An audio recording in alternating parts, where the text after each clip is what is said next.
there's no fear. Yeah. You know what you're going to do. So you go there and you do it, you get out of there. Right.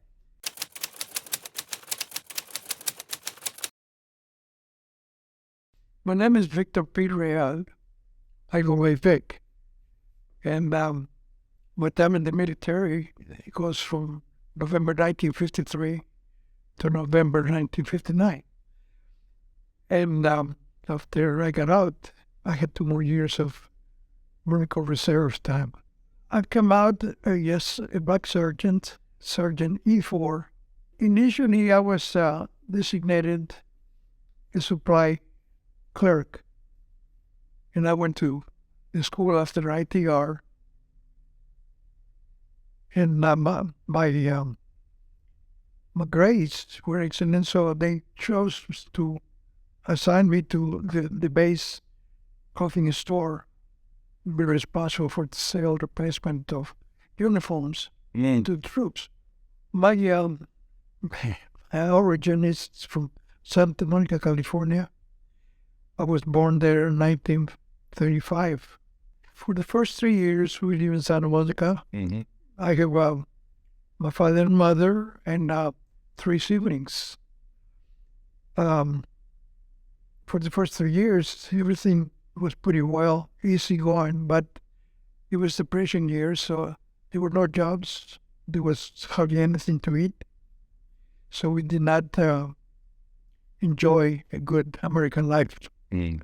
My grandmother on my mother's side saw the predicament that we were in, so she invited us to come to Mexico and live with her. But they had places for us to stay, and they had their resources to keep us. So we went to Mexico, was there for 12 years. In 1950, I returned to the United States, and since I was 15, I couldn't get a job.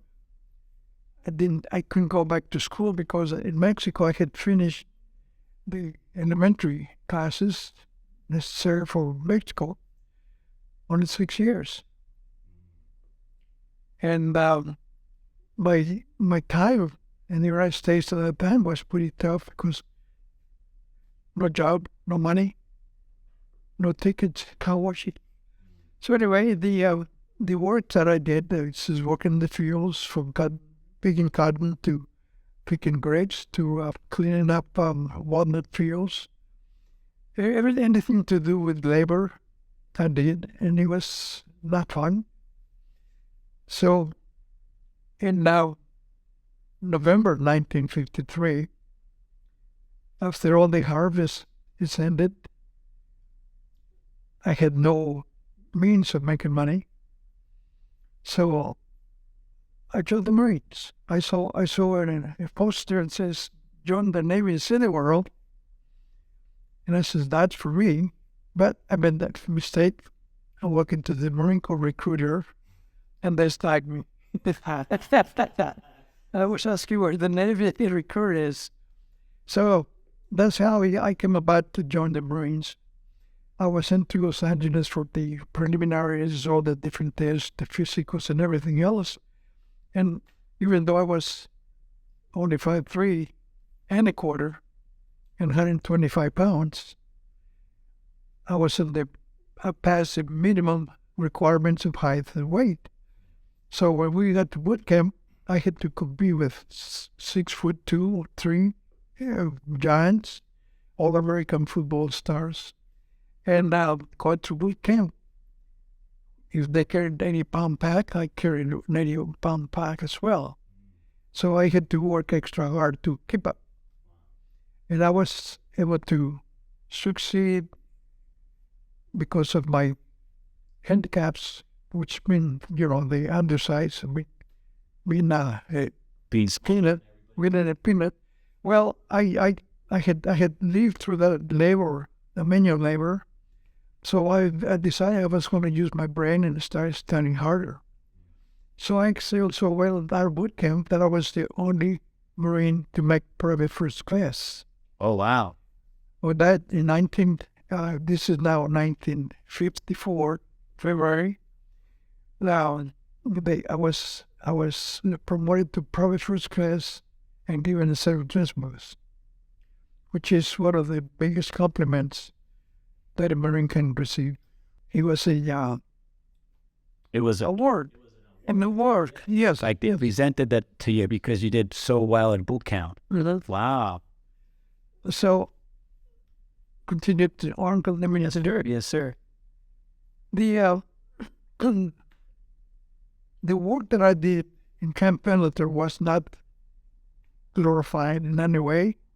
I did have the promotion to corporal because I serviced the commanding officer of the First Aviation, Victor Krulak, on the selection of a grenadier jacket for his utilities. Victor Croulet. No, just so everybody listening understands, that's the father of Chuck Krulak, the commanding general. Yes. Wow. He was at the CMC. Wow.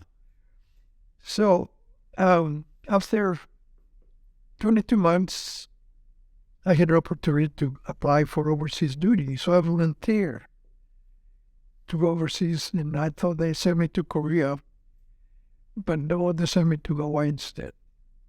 So my next 2 years were spent in Kaneohe Bay, and I was the supply sergeant at the time for the whole battalion. And the reason they didn't send me to Korea is because they wanted me to inventory the battalion supplies that were coming in from Korea. They were transferring back to the States. Although Hawaii was a state, non-state at the time, it was a territory. The inventory that should be or is didn't match. So find out that my counterpart in Korea at the battalion level was selling the stuff on the black market, and there was lots of supplies, lots of uniforms, lots of equipment missing. And the study that I made was enough for me to get promoted to a to sergeant. So this is like in mid-year 1955. It just so happened that we were maneuvers out to sea in a aircraft carrier, the Forrestal, and they had helicopters on board, so they used their equipment to move my supplies to shore. We were going to have a landing in the Isle of Kauai, and the landing went so well that the job cut down in a couple hours. All of the supplies were on shore. At the end of the day, when everything is done, we picked up all the supplies and brought them back. We started put them away on the warehouses, and we did it all in a couple hours.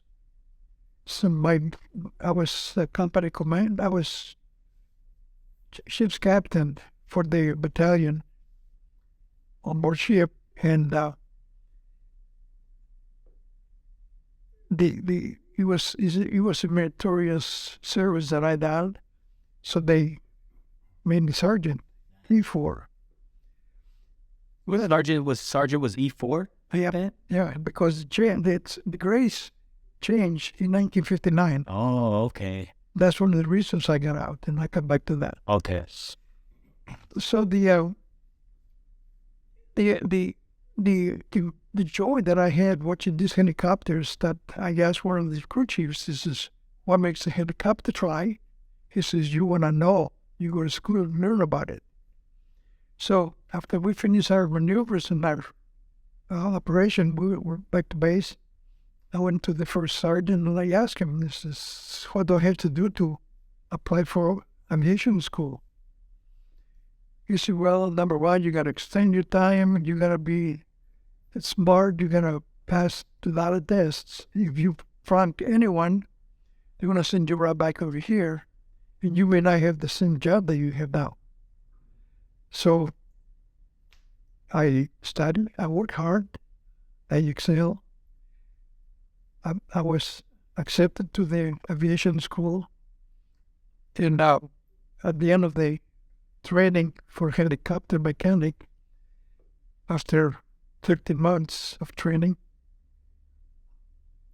they because I was the highest Marine with grades that surpassed everybody else's. Mhm. When you combine both the Marines and the Navy class, it was 72 members, and I was the third highest in the scores. Two sailors had better grades than I. So I got a special orders to report to the commandant of the Marine Corps for further assignment. Wow. So I was assigned to Quantico, Virginia at HMX-1. That was the place where they were going to establish, where I was going to establish a presidential helicopter service. They didn't have the presidential helicopter service yet, so you went there to establish it. I had to establish it. Wow. So when I got there, they didn't have helicopters, so I had to go to the factory and get the first helicopter into the squadron. So from Connecticut to Quantico, Virginia, we flew the first helicopter that was going to be used for the president. Well, because the helicopter was a war toy, it was something that was prepared for combat. It was not a comfortable plane. And the president objected to a lot of things. I was taking notes, and every time he had something he didn't like, I called the factory and says, okay, on the next ship, you're going to have to make these improvements. They have to have carpeting, good seats, many of the things that would make the helicopter ride comfortable. Mhm. And still he wasn't happy, but it was better than the previous one. So we took the first one back, made all the upgrades, and then they put insulation that was thicker to mitigate the sound, the noise. And they also provided insulation for temperature, because when you're flying up in the air, it gets pretty cold. So without heaters or air conditioning, it was very cold. So that's another thing that we had to do.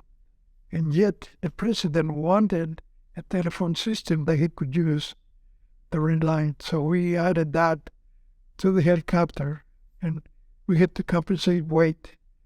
Whenever we added something, we had to take something else out. So essentially, we to remove all the war toys, things that were used for combat purposes.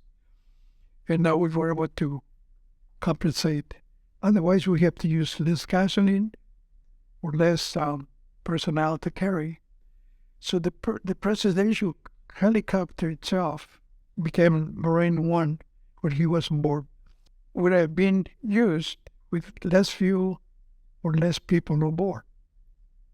And the people was not choice, so we had to, and getting less gas, we couldn't go too far. So we had to make a compromise, and we reduced the presidential crew from 5 to 3, which is the president, his secretary, and his field attaché, and Navy captain. His name was Peterson. So by the time we get the third helicopter, the president was very good and satisfied with all the improvements we made, except for one thing. The window on the sliding door, sitting where he sits as the door closed, he can look out. But when he closes the door, he has to look out the window. We got a plexiglass panel. He'll bump his head. So I called the factory and I asked him to make a concave window that the president can turn his head and not bump his head. So since then, all the Marine helicopters have bubble windows. Wow. And at the same time, I was training other people to become crew chiefs, because I was the only one at the time, the crew chief, the president. And I had no time off. I was working 24/7. I didn't have vacation. I didn't have time off. If we come in from a hub after enlisting the president, we had to come back and take care of all the things that will need to repair. So if you get to work until 10 o'clock at night, so be it. Next morning, 12 o'clock, you got to get the plane out and be ready by 6 to go to Washington and be on standby for the president. He needed a helicopter to be at the White House within 5 minutes. Wow. So we stand by at Anacostia. It's a naval base alongside the Anacostia River. And it was ideal because we would fly under the flight pattern of the initial airport over the Potomac River. We come around to the Washington Monument, make a right turn, and then start dropping down some more. So by the time we pass the Washington Monument on our right, we'd be just about treetop height. We came into the White House, landed, and we would get the president to come join up. So that was my progress. The problem with my progress is that I spent 13 months in a school, which was not timing grade, so I did not qualify for promotion unless I took a staff sergeant test.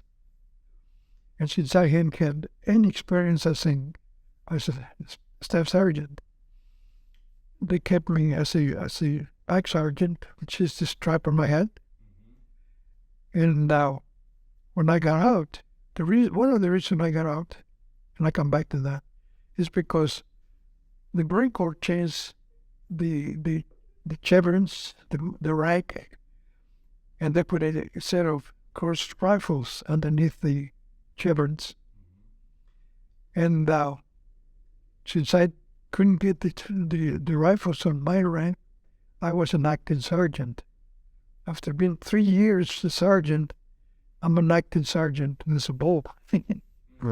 So anyway, that was pretty much my Marine Corps experience. There was a lot of wonderful days and a lot of experiences. And the number one experience was that I created the manuals for the crew chiefs that follow me to follow suit. And even today, they're still using the same policies. Really? Yes. Wow. That's amazing. So that was my Marine Corps time. Wow. That's amazing. So you built Marine One, the first. Wow. That's incredible. So you were telling me a story about you were going to get into when General Krulak's father came to order uniforms. Victor Krulak wanted a field jacket for grenadier with grenadier packets at a size 44. And I asked him, I said, you really want it size 44? He says, you're going to look like you're wearing the big brother's jacket. And he kind of got hurt at me for saying that, saying I'm challenging Colonel on what he's going to wear. But I presented with him a proper size. He put it all, he liked it, and that's what made me. That's what caused my promotion to corporal after 9 months in the Marines. He was not confrontational. He was just contributing. I was helping. And he was pleased that his dignity remained intact. Wow. My time in the Marine Corps was during the Cold War. So I was both on the closing of the Korean War conflict era and the beginning of the Vietnam conflict era. So I had like 2 years service during the Korean period, and I had 3 years in the conflict of Vietnam. What we done in canoeing Hawaii, we did maneuvers and changed them from the Korean method to a jungle method. So in Hawaii, we had different islands we went to, and some of them were pretty nasty. So the preparation of the command, so the officers learned how to control the troops in a given environment. So we had quite an experience in Hawaii. Yeah. Talk to me about that. Well, for instance, every morning we got up and we were not like the Marines are today, that they go and do 10 miles before breakfast running. All we did was just do our Army dozen exercises before breakfast. We went to breakfast, come back, do our dress up, and we were ready for formation by 8 o'clock. In Hawaii, it was ideal because we did not have extreme weather. Even in the hottest day, it was not as hot as it would have been in 29 pounds. So the condition that we had, the only problem we had in Hawaii is that whenever we went to one of the islands, we come back all muddy and dirty, red clay in our uniforms. So we used to send all those clothes to the laundry. When we got it back, they were pink. So the battalion commander says, my Marines said they want to wear pink, so this is let's get them all brand new uniforms on the Burn Corps nickel. Wow. So we got to keep the pink uniforms for mundane things. Yeah. And another thing too that I remember in the ways that I was a sergeant, so I was a platoon leader, and I had one of my squads participate to the silent drill competition, and we asked the silent drill, and we got a voice from that. So we got meritorious service letters in the service record. Nice. Yeah. Every time we used to get something that was worth. One other thing too is that happened to me after while I was in Quantico is that we had to take a helicopter to Florida, McNeil and Tampa Bay. So flying from Quantico to McNeil would have taken 3 days. Because the helicopter was one of the oldest, there was likely to have a lot of things go wrong in flight. So we were approaching a Marine base in the New River. And I felt the vibration and the door ahead. As a crew chief, you hear the emotions of the helicopter. You feel that there's 3 types of vibration. Thump, thump, thump. That's usually the main rotor. Because thump, thump, thump, thump, thump is a tail rotor. And then the one that makes your nose tingle is the engine. So just by that feel, you can tell what to do. Okay. Coming into New River, we landed, and it was late in the evening. It was still daytime, and I started looking for equipment to do the. I had to, number one, remove the drill pins when the grease is packed, because the grease was coming off. So when we took them out, we cleaned them all up, and repack them with grease, put them back together again. And every time that you take them apart, there are three blades on this helicopter. Everybody knows that that's the H-34. We call it the HUS-1. The disc of the rotor in action is supposed to run on the same path. Well, when you take it apart, you redo it.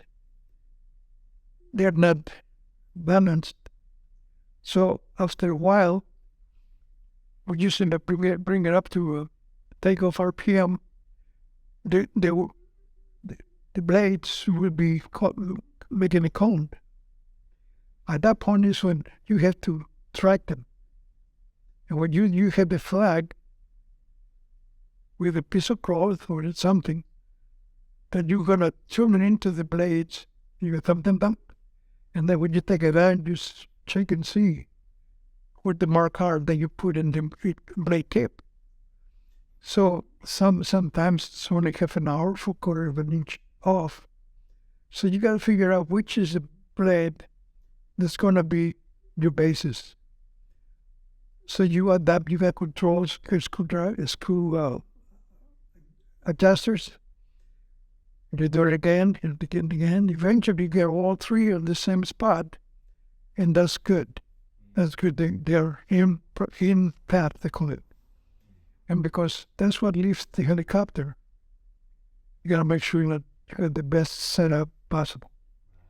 So I did that, but we still have to go another 2 days into Jacksonville, Florida.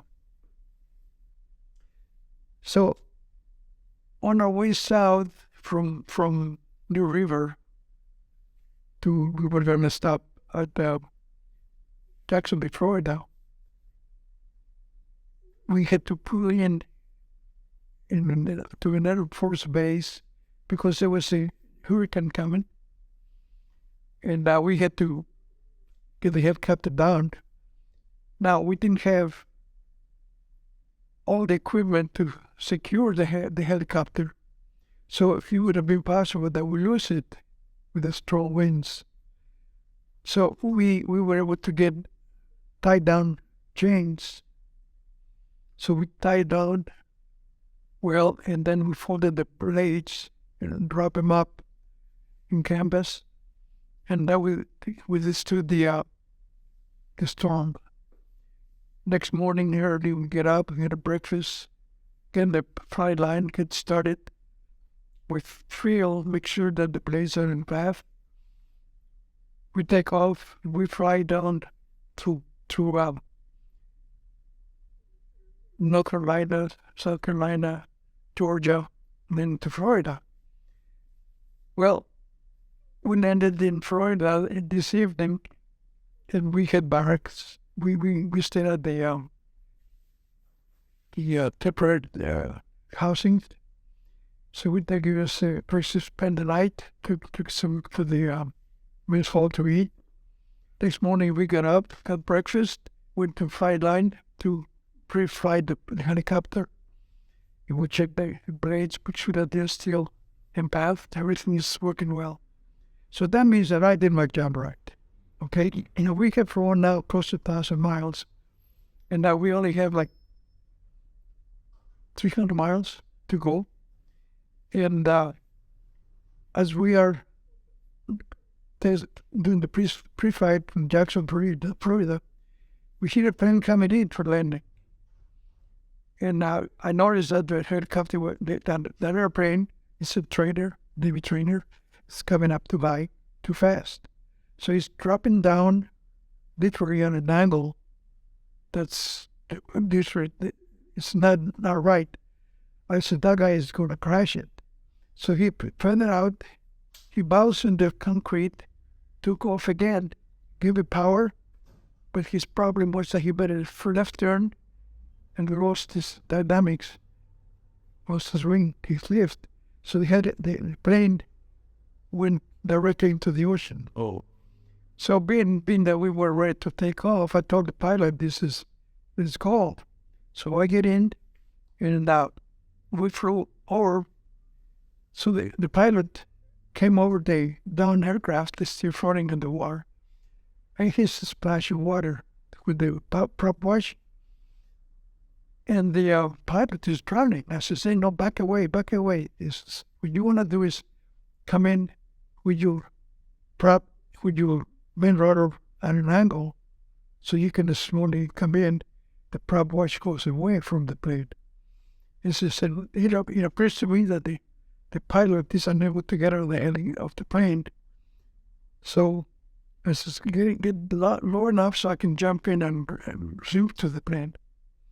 So he literally went about 20 feet, 20, 30 feet above the water.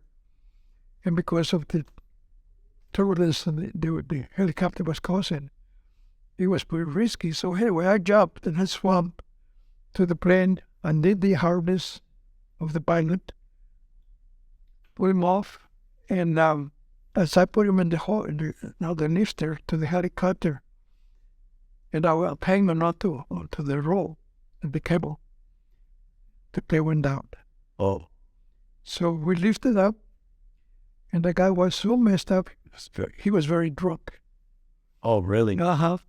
So anyway, we took him to the hospital, we dropped him off, we went through to our destination.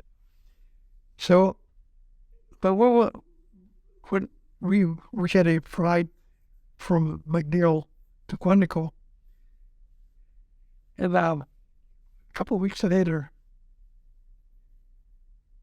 the information, they called my name forward. So I stepped forward from the formation, and it says, Saudi Arabia has been recommended for a, I don't have it here, for a award by the Sikorsky factory. So he's been invited, and this is his plan. His tickets is to go to Connecticut, meet Igor Sikorsky, the inventor of the helicopter, and the president of the Sikorsky helicopter company, and his son, and his staff. So I had lunch with them, and Igor was so proud to meet me. I was ungone because he was one of my heroes. He was one of my go-to people for information. We get books and information. So he says, and he says, the reason I invented the helicopter and the Navy wanted them is because they were invented primarily to save downed pilots. And you represent the ultimate in saving this guy's life. So I got a root certificate, and I got a gold pin with a silver, a big gold, big S with a silver wing, and a legend, a blue shield says rescue. And I use that on my undercabs. Wow. So that was another reason that another fun things that we did. You got to do what you got to do. So they were there at the time to do it, so I took care of it. Wow. That's amazing. You saved the guy's life.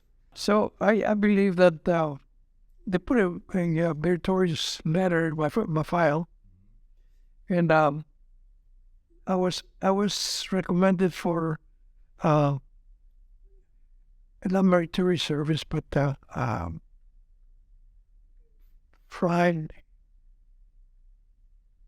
something to do with in-flight, knowing what job. Mm. That would have been the medal. But I got on before the decision was made. Oh, so they were prepping to award you a medal, but you got out. Yeah. And I got on because I wanted to go to university. Yeah. Oh, right? To go to college? Yes. Wow. And then being that it was the time of Korean GI Bill, I only had 3 years to qualify. I had to qualify for approval within 6 months after I got out, and only for 3 years college. So I had a 4-year course in engineering in 3 years. Oh, wow. So Manual labor is not for Victoria. We use the brain, and now I can go into my civilian life if you want to. Yeah, well, I'm still shocked that the story that you just told with the jumping out of this helicopter to save this drowning pilot, like I'm blown away by that. That's amazing. No, but there's no fear. Yeah, You know what you're gonna do, so you go there and you get out of there. right. And now, I never considered the fact that the airplane was gonna sink. But luckily, as soon as we lifted up, that's when the plane went up. So, okay, talk to me. What was it like for you transitioning out of the Marine Corps into the civilian world? Okay, in the nutshell, I left the Marine Corps for various reasons, and they wanted to recruit me to stay over, and they promised me flight school to become a pilot of a helicopter and go to the Army base in Georgia and become a warrant officer. So I didn't say, I know a lot of warrant officers, and I know a lot of, the Marine Corps doesn't have warrant officers anymore. So all the pilots in the Army are warrant officers. Man. And I figured I'm just too good. I know too much about helicopters. These people are going to send me to combat. First of all, the helicopters were not armed. We had no weapons. We had a 45 on our side as our weapon of defense. Yeah. So, because it was the beginning of Vietnam, many of my friends that went to school with me were coming back feet first. They were being killed, and there was no wars. The war didn't begin till 1972. So, with that in mind, my shipping over to stay in for 20 years was not in my plan. I had made a plan that I was going to get out. I had planned to go to college. I planned to be an engineer, and all that came to pass because I did it. And when I finished my 3 years, I got a diploma, got tells me you're an engineer. So I applied for a position with the aerospace company. At that time, it was called Hughes Aircraft Company. They told me, so now you got to have some experience before we can consider you as an engineer. I said, so I went to work at a machine shop, a company that manufactures pipe threading machines. And it was interesting. It was good work, but it was nothing creative, nothing. So there was an engineer, an old man, working, putting together a machine that would be used to be put in the, it's a drilling machine with 3 drills that mounts on the railroad track, and it drills 3 holes, they lift it up, turn around, they drill 3 holes in the opposite end, and they lift it up, put it on the other side, and do the same thing on the opposite side. So now they bring another machine that we also invented that had a carro saw. So we measured the last hole. We got 3 holes. We measured the last hole, and we cut that off. So now we have a margin of metal. So when they bring the 2 rails together, they butt against each other, and the holes are over here, the 3 holes. So then they come in, put the machines, the bolts, and then they have a big machine that comes in, and ram the nuts from the inside. So we did that. We developed that from scratch. It was just an idea that the men said, we can do that. Wow. So they went to the airline company, the railroad companies, and they all wanted it because they never had anything that was that portable. They had huge, heavy equipment, and whenever the trains went by, there was obstacles on the rails, so they had to get those trailers that did the work off the track, and by some means, they actually had to lift them up. Wow. For them bring a cherry picker up and drop it off. But ours had wheels, and it had a wheelbarrow handle. So we used to just lift it up and get it off the track. I mean, it took maybe 5 people to push it, but it was a minute, and it was out. Wow. So the railroad company liked that very well, and it got so interesting that the railroad systems on the tunnels in New York City, they wanted something like that for the tracks. So all of a sudden, our machine is in great demand. We got it patent on it, and I got my name in it. Wow. So I got a piece of the patent, and I worked there for 2.5 years, and then I got a job, an engineering job, at a company that was making printing devices for typewriters and for banking machines. And these printed devices had to withstand constant pounding of hammers to print. The back notes, the back reports are 180 columns. We have one that it was only 12 inches. For 200, you get like 20 inches off. So after a while, it would not round.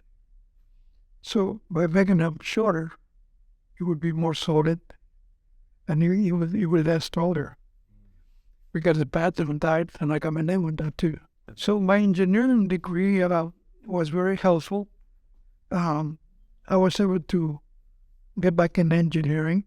I went back to Hughes Aircraft Company, and we don't have a job for engineering today, but we can use your knowledge in purchasing. We need somebody that has knowledge of technical devices to go and fix problems with the suppliers when they have problems meeting the quantities or the quality, the precision. They need somebody to go there and help them. So here I am. So the performance of the suppliers improve almost 100%. And they promote me. Every time I come up with a fantastic result, they promote me. They give me more money. And I didn't want to be a manager. I didn't want to be involved in dealing with people. As an engineer, I deal with my own people. We speak the same language.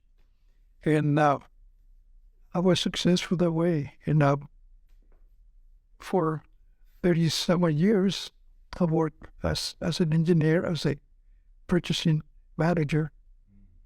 So now I have experience in purchasing. I have experience in materials and processes.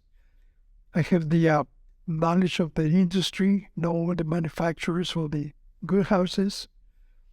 So the efficiency of purchasing became a bit to do. Wow. Takes a bit. Nice. That's awesome. Wow. Well, Victor, we're going to get ready to wrap it up. But before I do, I always give everyone the opportunity for, any last words you'd like to say. Well, I like to close with the fact that my success has been because of two reasons. And I want to tell the world that volunteering is not a crime. The reason for my success is because everything that I accomplished in the Marine Corps, I volunteered for. Everything that I've done since I got out of the Marine Corps is because I volunteered to do it. I have the knowledge, use my knowledge. I have the strength and the power and the knowledge. I'm a good man. Yeah. And that concludes my presentation. And it's short, sweet, and to the point. Thank you, sir. Thank you for being here. It's an honor to have you. Had a pleasure, and I appreciate you taking the seat. Thank you, sir. Thank you. The thank yous are mine. Push it to the limit, I can't go no more. Red light, no